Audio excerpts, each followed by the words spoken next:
Voilà, bonjour à toutes et à tous. Voilà, on va faire quelque chose, on sort un peu des habitudes, on va juste baisser nos têtes, on va fermer nos yeux, et je vais vous demander de penser à toutes les promesses que Dieu vous a données. Juste pendant quelques secondes, pense aux promesses que Dieu t'a faites. Des promesses peut-être concernant ta famille, des promesses concernant ton travail, des promesses concernant le salut de quelqu'un. Et simplement tu penses en ce moment aux promesses que Dieu t'a faites, au travers d'un verset, au travers d'une parole, et tu les remémores en ton esprit. Plusieurs promesses, tu les passes maintenant dans ton cœur.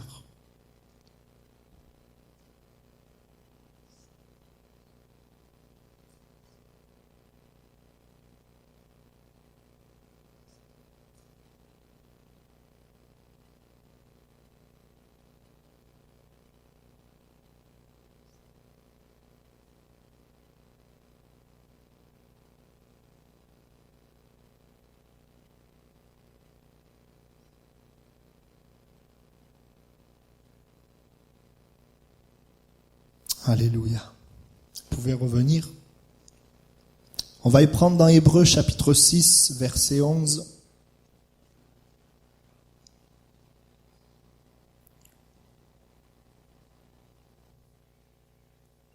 Hébreux chapitre 6, verset 11.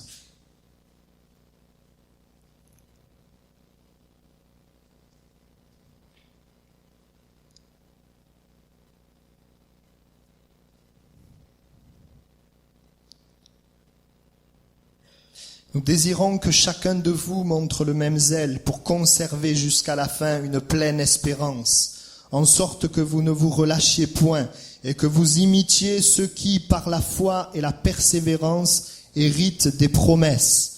Lorsque Dieu fit la promesse à Abraham, ne pouvant jurer par un plus grand que lui, il jura par lui-même et dit « Certainement je te bénirai et je multiplierai ta postérité. » Et c'est ainsi qu'Abraham, ayant persévéré, obtint l'effet de la promesse. Amen. Je veux commencer ce culte en disant à chacun et à chacune qu'il a dans le cœur de Dieu le désir de te donner des promesses. Et si pendant ce court temps, aucune promesse n'est venue dans ton esprit, eh bien Dieu voudrait te dire qu'il a des promesses pour ta vie. La Bible nous montre que le peuple qui vivait finalement sans promesse, c'était le peuple du désert. Ils avaient bien une promesse, mais ils ne pouvaient pas, la réalité, les circonstances, les difficultés, c'était ce qui était là dans leur cœur. Ils n'arrivaient pas à croire les promesses de Dieu. Et peut-être pendant ce temps-là, je ne sais pas si quelque chose est venu. Si tu en avais une, si tu en avais plusieurs, ou si tu n'en avais pas. Mais quel père n'aurait pas de plan et de projet pour son fils? Quel père humain n'aurait aucun projet, aucun plan pour son fils? Un père aimant a des plans, des projets de bonheur pour son fils. À combien plus forte raison? Notre Dieu a des plans pour ses enfants. Notre Dieu a des promesses. Et je voudrais commencer ce culte en proclamant cette réalité. Que Dieu a des promesses pour ta vie. Une promesse, c'est une parole donnée par Dieu qui n'est pas encore accomplie.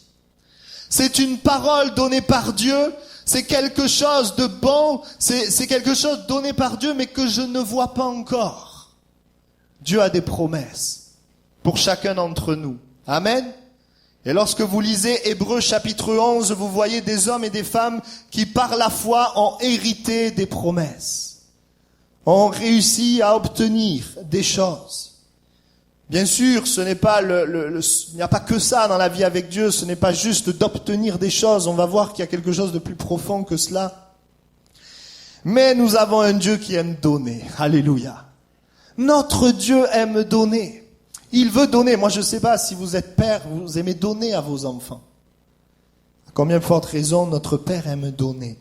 Et les promesses de Dieu, nous ne pouvons les recevoir que d'abord dans la mesure où nous avons d'abord donné notre vie à Jésus. Où nous nous sommes tournés vers Jésus, où nous avons été réconciliés avec Dieu. Nous ne pouvons pas entrer dans des promesses si nous restons dans le péché qui nous sépare de Dieu. C'est pour cela que lorsque nous donnons notre vie à Jésus, non seulement il nous sauve pour le ciel, mais il nous fait entrer dans des promesses. Amen. Alors si j'ai accepté Jésus, eh bien je dois avoir des promesses dans ma vie. Cela fait partie de l'héritage normal de chaque croyant. Amen. Nous revoyons quelques exemples. Dieu promet à Abraham, c'est ce que nous avons lu, une descendance. Je pense aussi le pays promis qui a été une promesse pour le peuple d'Israël. Je pense aussi au retour de captivité. Dans le Nouveau Testament, je pense à cette parole donnée à Pierre, tu seras pêcheur d'hommes. Ou encore cette parole donnée à Paul, ce sera un instrument entre mes mains pour apporter mon nom devant les nations. Il y a des promesses. Et nous voyons que il y a des promesses aussi lorsque nous rencontrons Jésus. Particulièrement, alors il y en a aussi après, mais quand nous rencontrons Jésus, Dieu nous donne des promesses, Dieu nous parle. Et toutes ces promesses ont pour but sa gloire. Ça, c'est important. Le but de ces promesses, c'est sa gloire. Alors ça, c'est le premier point ce matin, c'est que Dieu est bon et fidèle et qu'il veut nous donner. Il faut que simplement tu acceptes ce matin que Dieu a des promesses pour toi. Parce que c'est différent de lire la Bible, de prier, d'aller à l'église en sachant que Dieu veut nous donner, que de lire la Bible, prier, aller à l'église en pensant que Dieu est lointain. C'est différent. Nous pouvons nous approcher, la Bible nous dit, dans la plénitude de la foi. Avec foi. Et peut-être nous sommes là, et je le crois, la majorité nous sommes là ce matin avec le désir de plaire à Dieu. Et avec ce désir de plaire à Dieu, nous aimerions peut-être faire plus pour Dieu. Faire des choses pour Dieu, plaire davantage à Dieu. Nous aimerions que le cœur de Dieu se réjouisse. Amen. Amen. Eh bien, il y a quelque chose qui plaît à Dieu. Ce n'est pas que tu fasses des choses, mais c'est que tu crois ses promesses. C'est que tu poursuives ses promesses. Quand nous recevons une promesse à un moment donné, nous les hommes, nous sommes focalisés sur le résultat. Nous sommes focalisés sur le moment de l'accomplissement. Et lorsque nous recevons, nous organisons, nous imaginons tout un film où nous pensons que ça va se faire facilement et rapidement. Nous sommes focalisés sur la finalité, mais Dieu, lui, est focalisé sur cette période entre le moment où tu reçois et le moment où ça s'accomplit. Et dans toute cette période, il prend plaisir dans ses enfants qui décident de croire ses promesses. Non seulement le résultat, parce que Dieu prend plaisir à nous donner, mais la Bible nous dit que sans la foi, il est impossible de lui être agréable. Et lorsque tu choisis de croire sans voir, tu plais à Dieu. Lorsque tu reçois une promesse, tu choisis de proclamer cette promesse malgré ce que tu vois, tu réjouis le cœur de Dieu. Lorsque tu choisis de croire, alors que tu n'as pas encore l'accomplissement, tu réjouis le cœur de Dieu. Et dans cette phase où je reçois et il y a l'accomplissement, je rentre dans ce que j'appelle le combat de la foi. Parce que à ce moment-là, Satan va entrer en jeu et va tout faire pour détruire ta foi. Non seulement pour éviter, pour empêcher que tu reçoives la promesse, mais pour essayer de t'amener à croire que c'est Dieu qui ne veut pas te la donner. Amener la responsabilité sur Dieu. Et le texte que nous avons lu nous dit, je veux que vous gardiez le même zèle pour conserver une pleine espérance, que vous ne vous relâchiez point, mais que vous imitiez ceux qui par la foi et la persévérance héritent les promesses. Si tu veux la promesse, la finalité, considère le chemin, considère la foi et la persévérance.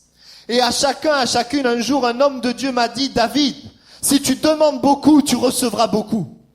Et pendant des années, j'ai rien demandé. Et je dis, mais je suis pauvre. Et cette parole qui me travaillait. Mais quand est-ce que je vais me réveiller? Et commencer à prendre, à saisir l'héritage que Dieu m'a donné. Et à un moment donné, vous savez, des fois, dans la vie, il y a des déclics. Quand j'ai compris que j'avais un héritage. J'ai commencé à réclamer et par ce fait-là, bien passer plus de temps dans la prière. Si tu demandes beaucoup, tu recevras beaucoup. Si nous demandons à Dieu, si nous cherchons, nous attachons à ses promesses, chacune de ces promesses où tu t'attaches, où tu ne fais rien, tu ne fais que croire, proclamer et agir dans ta vie en n'étant pas en décalage avec ce que Dieu te dit, eh bien tu as un témoignage que tu plais à Dieu. Poursuivre les promesses plaît à Dieu plus que faire des choses pour lui. Et alors que, c'est vrai, nous sommes là ce matin, nous pensons peut-être que faire beaucoup de choses plaît à Dieu, mais la Bible nous dit que ce qui plaît à Dieu, ce n'est pas ce que tu fais, mais c'est la foi que tu places en lui. Et tu peux voir deux hommes faire une même action. Tu peux voir deux personnes parler de Jésus, servir Dieu à quelqu'un. Les deux font la même chose, mais l'un va plaire à Dieu et l'autre non. Parce que Dieu va regarder, sonder le cœur. Il va voir l'un qui parle de Jésus pour être reconnu, pour avoir quelque chose ou pour gagner le gars ou la fille. Et il ne plaira pas à Dieu. Et il va voir l'autre parler de Jésus parce qu'il s'appuie sur cette parole et qu'il croit que cette personne va être sauvée. Et celui-là plaît à Dieu. Dieu regarde à notre cœur et pas à ce qui est extérieur. Si tu sers Dieu de manière extérieure, mais qu'il n'y a pas la foi, alors tu connaîtras une frustration, une déception. Mais Dieu regarde à notre foi. Et il nous dit que tout se fasse par la foi. Nous recevons par la foi et nous servons par la foi. Sans la foi, il est impossible de lui être agréable, mais avec la foi, nous lui sommes agréables. La foi plaît à Dieu. Les disciples ont dit, mais que faire pour faire les œuvres de Dieu? Et Jésus leur a dit, il faut que vous croyiez. Croyez en Jésus. Croyez. Jésus est le consommateur de notre foi. Romains 8:8 nous dit, ceux qui vivent selon la chair ne sauraient plaire à Dieu. Ce n'est pas la chair, les efforts humains, ce que je peux faire qui plaît à Dieu. Mais c'est la foi. La foi. Alors quand ce que je fais pour Dieu, je prenais cet exemple, ce que je fais pour Dieu, est-ce que je le fais parce que je pense que c'est une bonne idée? Ou est-ce que je le fais parce que Dieu a parlé et parce que je crois ce que Dieu dit? Quand tu poursuis une promesse, au-delà d'avoir le résultat, tu plais à Dieu car tu t'appuies sur ce que Dieu dit. Alors non seulement je voudrais que le Seigneur vous encourage ce matin, parce que nous voyons le résultat, mais tu plais à Dieu lorsque tu choisis de croire. Tu plais à Dieu lorsque tu choisis de croire. Et tu ne sombres pas lorsque tu choisis de croire. Parce que ce qui nous fait sombrer, ce n'est pas Dieu, mais c'est le doute et l'incrédulité. La foi. Lorsque tu arrives dans une entreprise où tu ne sers pas tout de suite, tu apprends d'abord à entendre, à écouter ce que le patron veut que tu fasses. Et lorsque tu entends, tu saisis, tu crois et après tu agis.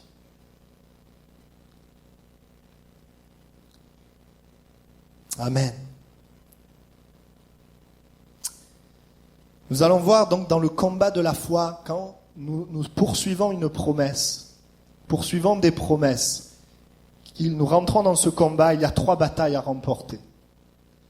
Et chacune de ces batailles, eh bien, ce sont des défis pour notre foi.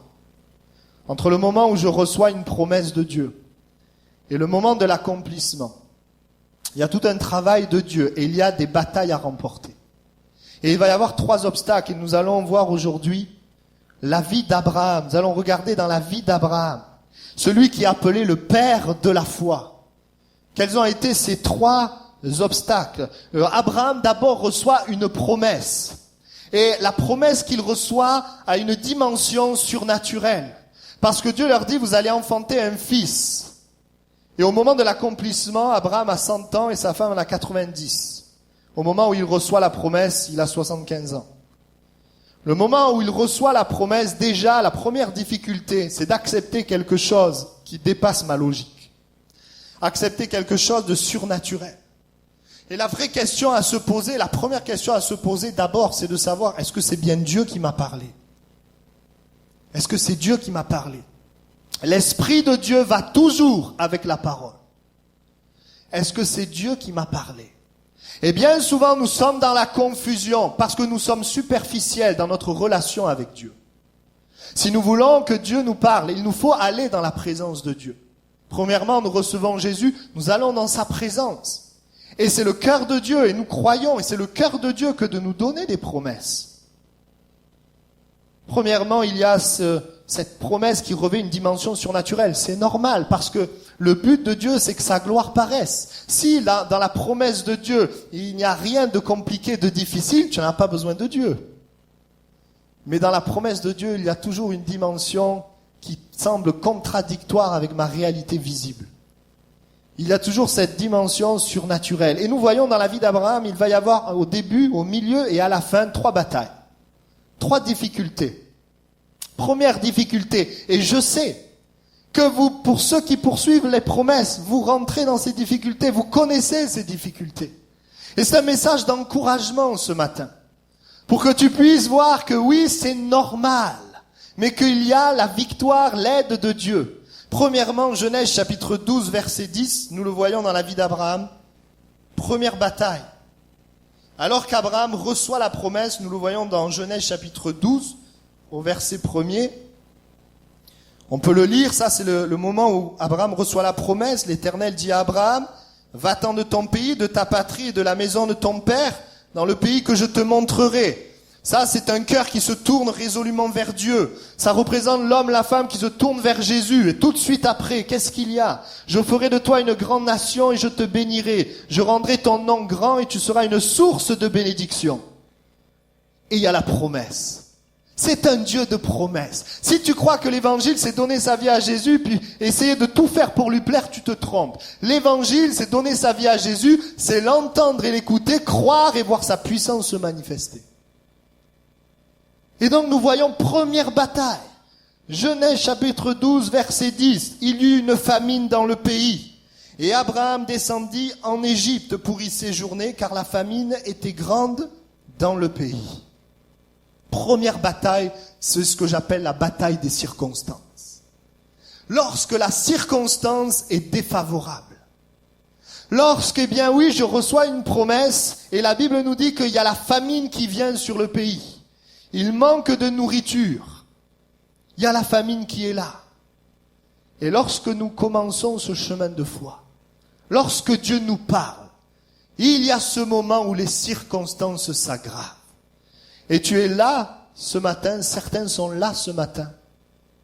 Dieu donne une promesse et les circonstances se dégradent. C'est une bataille. C'est une bataille à remporter. Lorsque les circonstances deviennent difficiles, nous pouvons voir dans la parole de Dieu plusieurs exemples comme cela. Lorsque le peuple a eu la grande victoire de passer au travers de la mer Rouge, ils ont vu les plaies d'Égypte, la puissance de Dieu se manifester, la mer s'ouvrir en deux. Moi, j'aurais aimé être là. La mer s'ouvrir en deux, passer à pied sec, et juste après cela, se retrouver dans un désert. Les circonstances qui deviennent difficiles. Et le texte nous dit qu'ils ont commencé à avoir soif et il n'y avait pas d'eau. Commencer à avoir les circonstances difficiles. Vous savez ce qui se passe dans les circonstances difficiles, ce qu'il y a dans notre cœur commence à ressortir. Et Dieu est en train de travailler la foi. Les circonstances. Je pense aussi à Gédéon, cet homme de Dieu, qui était là avec tous ces hommes. Et alors qu'il y avait ce combat et Dieu était avec lui, les circonstances ont été difficiles, c'était à l'intérieur du groupe. Les hommes se sont retirés. Alors c'est le Seigneur qui a dit, voilà, que ceux qui ont peur se retirent. Et puis, ça devenait de plus en plus difficile. Sans parler des armes que Dieu leur a données. Une cruche, une trompette. J'imagine... et l'épée, elle est où? J'imagine les hommes là. Se retrouvent dans les circonstances difficiles. Lorsque l'autorité qui est là ne lâche pas. Quand Moïse est là avec une parole de Dieu et que Pharaon, l'autorité ne lâche pas, endurcit son cœur. Je refuse. Quand nous avons des promesses dans notre travail, mais l'autorité ne lâche pas. Nous avons des promesses, les gens qui sont au-dessus, qui ont le pouvoir, ne lâchent pas. Comment faire? Quand nous sommes sur un lac, là, les disciples étaient sur un lac et que la tempête vient. La tempête commence à s'abattre. Nous voyons partout dans la Bible qu'il y a ces circonstances. Lorsque nous sommes là, dans la maladie, nous confions en Dieu, nous avons une promesse et les symptômes sont là. Les circonstances, c'est une bataille. C'est un combat. Et qu'est-ce qu'a fait Abraham? Il est descendu en Égypte. Il est descendu en Égypte, et l'Égypte qui nous parle du monde, de ce qui est visible, de la chair, du péché, de retourner en arrière, ce danger qui est là, sur chacun et chacune de nos vies, d'aller essayer de trouver un peu de nourriture, d'aller essayer de trouver une solution ailleurs qu'en Dieu, parce que la circonstance ne change pas. Descendu en Égypte. Ce que Satan vient à ce moment-là, quand tes circonstances s'aggravent. Et à ce moment-là, il vient avec des pensées. Et il ramène ton passé dans ces moments-là. Il ramène ton passé. Et il te fait oublier toute la misère de ton passé. Toute la souffrance, tous les liens dans lesquels tu étais. Et il t'amène le côté positif de ton passé. Comme Satan l'a fait pour le peuple. Là-bas en Égypte, nous avions plein de choses à manger, etc., etc. Ils ont oublié qu'ils étaient enchaînés, fouettés. À ce moment-là, il y a un combat spirituel. C'est là qu'il faut proclamer la parole. Qu'il faut proclamer la promesse. Daniel 2, 21 nous dit, c'est Dieu qui change les temps et les circonstances, qui renverse et qui établit les rois, qui donne la sagesse aux sages et la science aux intelligents. Je le redis, c'est Dieu qui change les temps et les circonstances, qui renverse et qui établit les rois. Proverbe 16, 7 nous dit, Dieu dispose même le cœur de nos ennemis. Dieu n'est pas absent dans les circonstances de ta vie. Dieu n'est pas absent. Mais il est bien là. Je pense à également un couple, Elimelech et Naomi. Eux aussi étaient à Bethléem, la maison du pain. Et la Bible dit, pareil qu'Abraham, une famine vint sur le pays. Et vous savez ce qu'ils ont fait? Comme il y avait la famine, ils sont partis de Bethléem et ils sont allés à Moab. Moab qui est une ville qui nous parle du péché, de l'impureté, de l'idolâtrie. Et vous savez ce qui s'est passé à Moab alors qu'ils ont quitté? Ils pensaient peut-être, trouver le bonheur. Ils ont perdu la vie. Elimelech est mort, les deux fils sont morts. Naomi est restée seule. Elle est restée seule, elle a tout perdu. Et elle dira, ne m'appelez plus Naomi, mais appelez-moi Mara. Et elle dira encore quelque chose, elle dit, car le Tout-Puissant m'a rendu amer. Satan a réussi à lui faire croire que c'est Dieu. Alors qu'en fait, ce n'est pas Dieu, c'est parce que dans la bataille, elle a quitté. Elle a quitté Bethléem. Dans la bataille, elle est repartie en Égypte. Elle est repartie dans les choses du passé. Ah, peut-être que oui, à l'époque, c'était les maris qui décidaient, c'est vrai. Elle est repartie. Et il y a eu tout ce qu'il y a eu. Il ne faut pas que tu quittes ce matin. Je parle à quelqu'un. Les circonstances sont difficiles, il ne faut pas que tu quittes. Parce que le résultat, c'est Mara, l'amertume, la déception.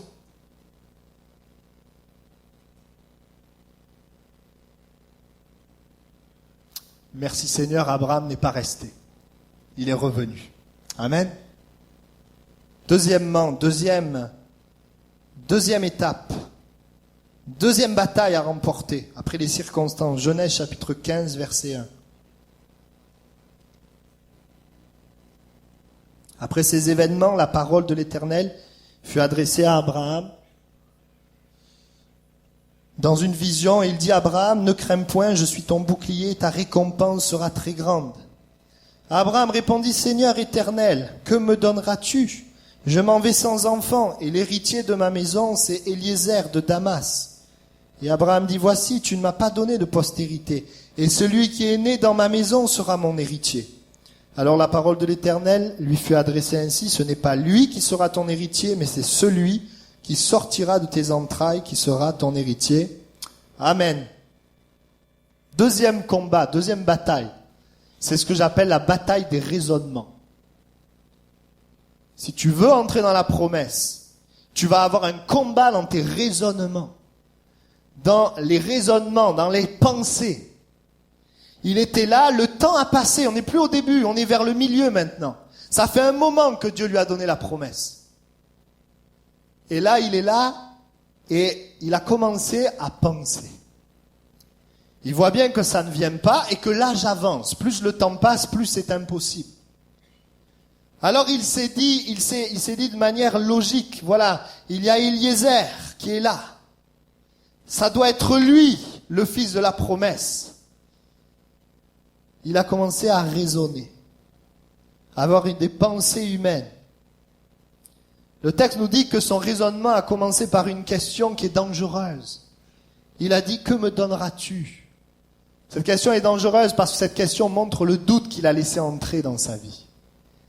Les raisonnements que nous pouvons avoir ont pour origine le doute. Lorsque nous doutons, sachons que c'est une ouverture que nous ouvrons. Que me donneras-tu? Et il faut savoir dans le contexte que le raisonnement vient juste après une grande victoire que Abraham vient de remporter. Il vient de remporter la victoire contre Sodome et Gomorrhe. Et le roi a voulu l'enrichir, il a dit, moi je ne prendrai rien là. Je ne prendrai rien de Sodome. Sodome qui parle du péché, de l'impureté. Je ne dirai pas, je me débrouillerai que le roi ne dise pas, j'ai enrichi Abraham. Parce que c'est un homme droit, c'est un homme qui aime Dieu. Alors il refuse ça, et à ce moment-là, après la victoire, Satan est venu. Et lui a dit, tu n'as rien pris, mais regarde, Dieu t'a rien donné non plus.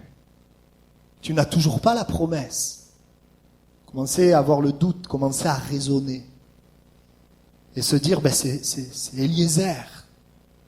Il est rentré, c'est comme si le raisonnement a amené la promesse dans une dimension logique et naturelle. Le refus du surnaturel. Renoncer, raisonner, chercher. Et lorsque nous regardons dans la parole de Dieu, nous trouvons toutes sortes de situations où il y a le combat des raisonnements. Lorsqu'il y avait les hommes qui tournaient autour de Jéricho, nous on pense quand on regarde ça que c'était facile. Mais non, parce que quand ils tournaient autour de ces grandes murailles, ils étaient en train de livrer un combat dans leurs pensées. Parce qu'ils tournaient avec les murailles devant eux. Ils tournaient, c'est pour ça que Dieu avait dit, vous ne parlerez pas. Il valait mieux qu'ils ne parlent pas. Parce que ce qu'ils auraient dit, c'était le fruit de leurs pensées. Ils devaient se dire, moi je sais ce qu'ils devaient se dire, mais comment on va faire? Comment ça va tomber cette histoire? Ils tournaient autour. Vous pensez qu'il n'y avait pas de combat? Il y avait un combat dans leurs pensées. Il y avait un combat dans les raisonnements. Si nous voulons voir la gloire de Dieu, il faut remporter la bataille sur nos raisonnements. Nous proclamons la parole contre nos raisonnements. Nous renversons tout raisonnement qui s'élève contre la connaissance de Dieu. C'est important. Nos raisonnements ne nous rendront pas heureux. Non. Face à la mer Rouge, ça ne devait pas être facile face à la mer Rouge. Les ennemis derrière, la mer devant. Les raisonnements, comment on va faire là? Et c'est quand même extraordinaire ce que Dieu fait, que ce soit pour Jéricho, les murailles sont tombées. Comment? Pas de manière logique, de manière surnaturelle. Comment la mer s'est ouverte? C'est pas juste le bâton de Moïse, c'est Dieu qui a agi. Il a soufflé, la Bible nous dit. Oui, au-delà de nos raisonnements. Et même quand Jésus agissait, il faisait des choses étonnantes. Il faisait de la boue avec sa salive, il mettait ça sur les yeux et les gens guérissaient. Même la croix est une folie pour le raisonnement. Nous voyons que l'œuvre de Dieu se fait par la foi et non par nos raisonnements. C'est une bataille à remporter. J'imagine les hommes de Gédéon, j'y reviens, avec les cruches, les torches et les trompettes. Ils devaient dire à leur voisin, dis donc, j'espère qu'il sait ce qu'il fait là. Parce que je vois pas comment on va faire. Ils étaient des dizaines de milliers, les ennemis. Eux, ils étaient 300. Hein. Ils avaient confiance. Ils ne pouvaient pas se placer là avec leur raisonnement.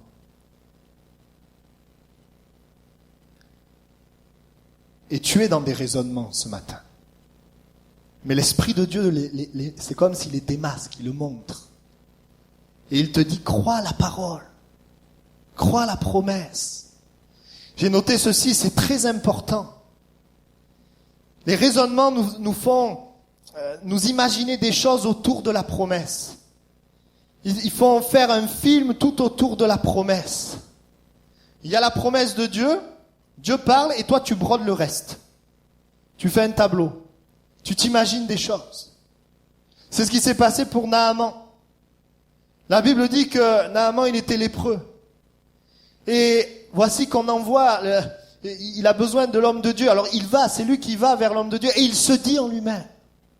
Il y avait une réalité, une parole de Dieu, donnée par cette petite fille, disant, oui, il y a un prophète qui peut faire quelque chose pour toi. Mais lui va broder autour.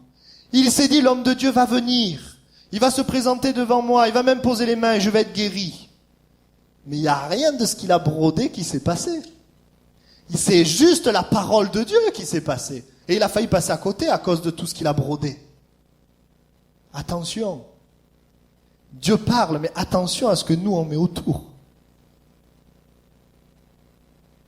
Heureusement qu'il a eu cette humilité d'accepter les moyens de Dieu et le temps de Dieu, comment Dieu veut faire.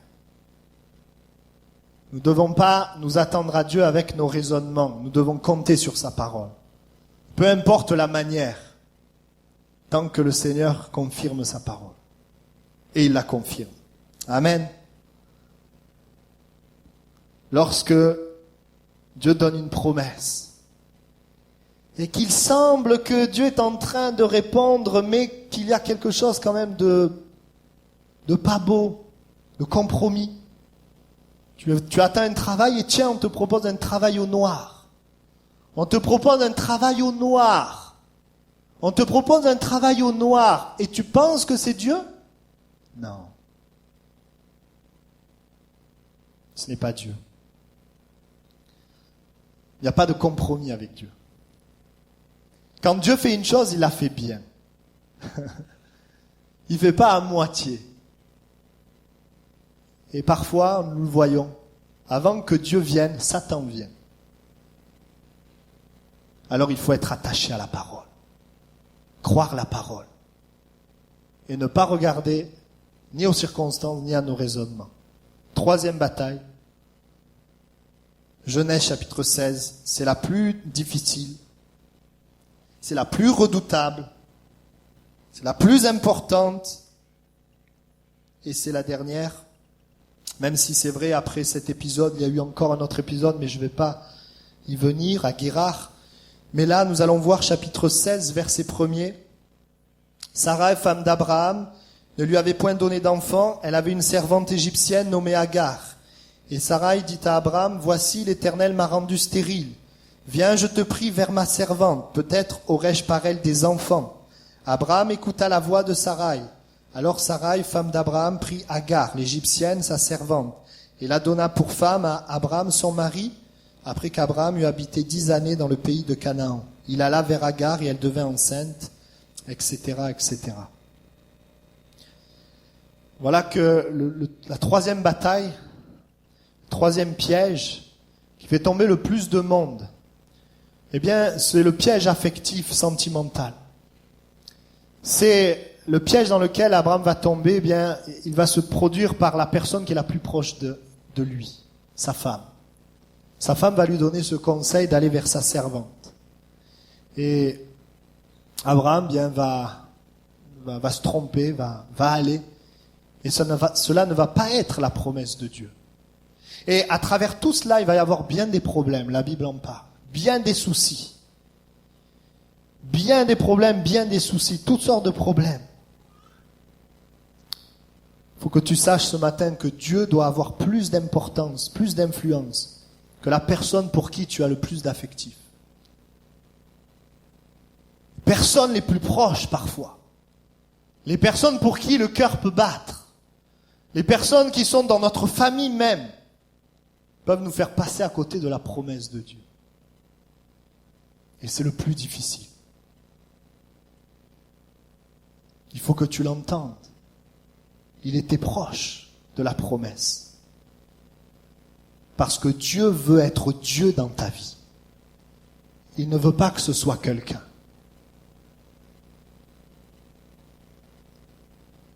La séduction. Comment Satan utilise la séduction pour nous faire sortir des promesses de Dieu. Nous gagner par le cœur, l'affectif, l'attirance physique ou la proximité familiale.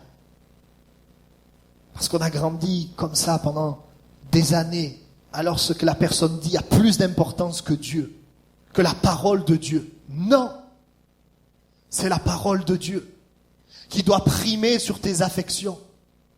Si tu veux entrer dans la promesse, l'Esprit de Dieu qui est avec toi, en toi, doit avoir la prédominance, doit avoir le rôle premier avant toutes les affections, si tu veux entrer dans la promesse de Dieu. Bien sûr, quand nous menons notre vie avec Dieu, bien sûr, Dieu établit des autorités, nous aimons nos parents, nous respectons notre famille, nous aimons notre famille. Dieu met des bergers également pour conduire le peuple. Oui, bien sûr, nous respectons, nous aimons, nous allons dans ce sens. Et lorsque l'affectif ne coïncide pas avec la parole de Dieu, alors il faut que tu comprennes que c'est une bataille spirituelle. J'ai vu bien souvent les jeunes remporter des victoires, mais perdre dans cette bataille. Ne pas arriver, à dissocier le spirituel de l'affectif. C'est un point important. Le jeune homme riche, lui, qui s'est approché de Jésus, il y avait dans son cœur une affection. Alors c'était pas pour une personne, c'était pour l'argent. Et cette affection de l'argent l'a empêché de vivre la promesse et la plénitude avec Dieu. Ce à quoi nous nous affectionnons, c'est une bataille à remporter. Dieu veut rester Dieu pour nous. Je vais terminer avec cette pensée qui est vraiment une pensée d'encouragement. Voyez-vous, Abraham est appelé le père de la foi. Mais quand nous regardons la parole de Dieu, nous voyons qu'Abraham n'était pas un surhomme. Nous voyons dans Genèse 22 qu'Abraham est prêt à obéir à Dieu de manière parfaite en offrant son fils. Dieu dit, donne-moi ton fils. Abraham obéit parfaitement. Waouh! Quel exemple de foi! J'aimerais vous dire quelque chose, c'est que dans les 3 pièges dont j'ai cités, Abraham est tombé dedans. Et c'est une grande parole d'encouragement, parce que ce n'est pas parce que nous tombons que nous ne pouvons pas être des hommes et des femmes de foi. Il est tombé dans chacun des pièges, les circonstances. Il est parti en Égypte. Les raisonnements sont venus. Il a parlé avec Dieu, mais c'est Eliezer. Il est tombé dans le piège de l'affection. Il a écouté sa femme plutôt que Dieu. Et pourtant, il est devenu l'homme, le père de la foi. Vous savez pourquoi? C'est très important ce matin. Parce qu'Abraham n'est pas resté dans la défaite. Vous savez pourquoi? Parce qu'Abraham s'est relevé rapidement. Parce qu'Abraham n'est pas resté sur les circonstances. Mais il est revenu quand il s'est rendu compte que les circonstances l'amenaient au fond. Il a dit non, je vais croire et revenir. Il n'est pas resté sur ses raisonnements. Il a dit, ok Dieu, tu dis que ça sortira des entrailles, je le crois. Et nous voyons aussi concernant sa femme, en Genèse 21, versets 10 et 11, quand Sarah lui demande quelque chose, eh bien Abraham, là cette fois, il a de la distance avec sa femme. Il veut obéir à Dieu. Attention, je ne suis pas en train de dire qu'il faut obéir à Dieu et pas obéir à sa femme, c'est pas ça, ou qu'il ne faut pas écouter sa femme. C'est pas ça. Parce que bien souvent, la femme parle de la part de Dieu. Mais quel puissant encouragement ce matin. De savoir que même si je tombe, je peux devenir un homme, une femme de foi. Si je ne reste pas dans ma misère, Si je ne reste pas dans ces batailles, si je ne reste pas dans les circonstances, focalisé sur les circonstances, je ne reste pas dans mes raisonnements, je ne reste pas à suivre mon affection, quel puissant encouragement de savoir que je peux devenir une femme de foi, un homme de foi et hériter des promesses. Oh, gloire à Dieu! Gloire à Dieu! Quel puissant encouragement! Moi, je suis là devant vous, mais je peux vous dire que je suis tombé bien des fois. Mais je bénis Dieu que lorsque je tombais, que Satan venait vers moi me dire, regarde, Dieu t'a abandonné. Que j'ai pu dire à Satan, non, c'est juste que j'ai besoin que Dieu m'explique. Non, Satan ne m'a pas abandonné. Et nous voyons dans la parole de Dieu ces hommes qui étaient là, Noé qui poursuit la promesse, et Satan qui vient vers lui. Satan vient vers Noé, vient vers lui. Il lui dit, mais, il vient vers lui avec des hommes qui se moquent de lui, mais regarde, il pleut pas.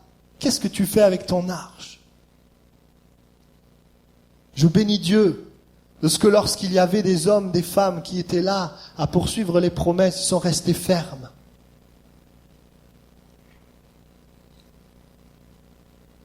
Je bénis Dieu pour Pierre. On lui a dit, tu seras pêcheur d'hommes. Et il a renié Jésus. Il a renié Jésus. Et après avoir renié Jésus, il est devenu pêcheur d'hommes. Dieu s'est servi de lui. Il y a un encouragement pour chacun d'entre nous ce matin à rester, à poursuivre la promesse.